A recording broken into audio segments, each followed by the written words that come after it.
रायगड जिल्हा परिषदेच्या सत्तेचा सौदा ठरला।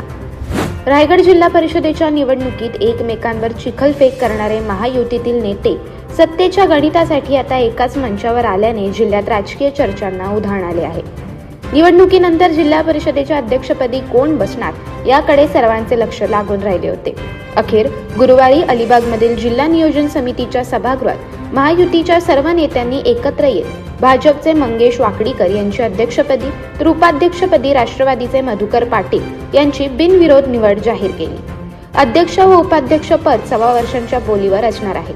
पहिले 1.25 वर्ष भाजपचा अध्यक्ष असेल तर त्यानंतर राष्ट्रवादी व शिंदे गटाला संधी देण्याची आखणी झाल्याचे सांगण्यात आले। परंतु या राजकीय खेळीत शिंदे गटाची मोठी गोची होण्याची शक्यता वर्तवली जात आहे। सत्तेत जाऊनही शिंदे गटाचे वांदे झाले असल्याचे बोलले जात आहे। जिल्हा परिषद अध्यक्ष व उपाध्यक्ष निवडीच्या बैठकीत भाजपसह राष्ट्रवादीचे सर्व सदस्य उपस्थित होते। मात्र शिंदे गटातील 21 सदस्यांपैकी फक्त 6 सदस्यांनी या बैठकीत हजेरी लावली। त्यामुळे शिंदे गटाच्या सदस्यांची बैठकीत पाठ असल्याचे चित्र दिसून आले। दरम्यान अध्यक्ष व उपाध्यक्ष निवडीनंतर आनंदोत्सवाच्या निमित्ताने महायुतीच्या वतीने अलिबाग समुद्रकिनारी दिग्गज नेते मंडळीच्या उपस्थितीत मोठ्या सभेचे आयोजन करण्यात आले होते। अलिबाग शहरात सर्वत्र बॅनरबाजी करण्यात आली होती। मात्र त्या जाहिरात फलकांमध्ये भाजप आणि राष्ट्रवादीच्या नेते मंडळींचे छायाचित्र होते।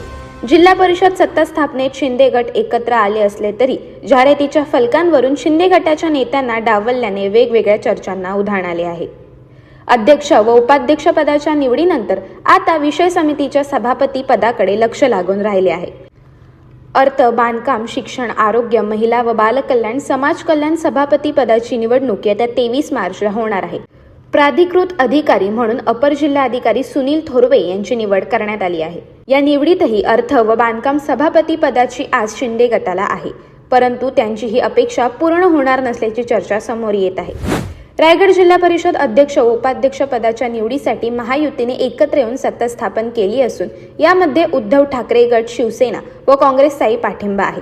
ही प्रक्रिया पूर्ण झाल्यावर मुख्यमंत्री, उपमुख्यमंत्री व महायुतीच्या पक्षातील प्रदेशाध्यक्षांच्या मार्गदर्शनातून लवकरच जिल्ह्याला पालकमंत्री पद मिळेल असे अदिती तटकरे यांच्याकडून सांगण्यात आले। अशाच अनेक घटना आणि बातम्या जाणून घेण्यासाठी सबस्क्राईब करा आमचे YouTube चॅनल केव्ही न्यूज आणि इन्स्टा पेज कृषीवल न्यूजला फॉलो करा।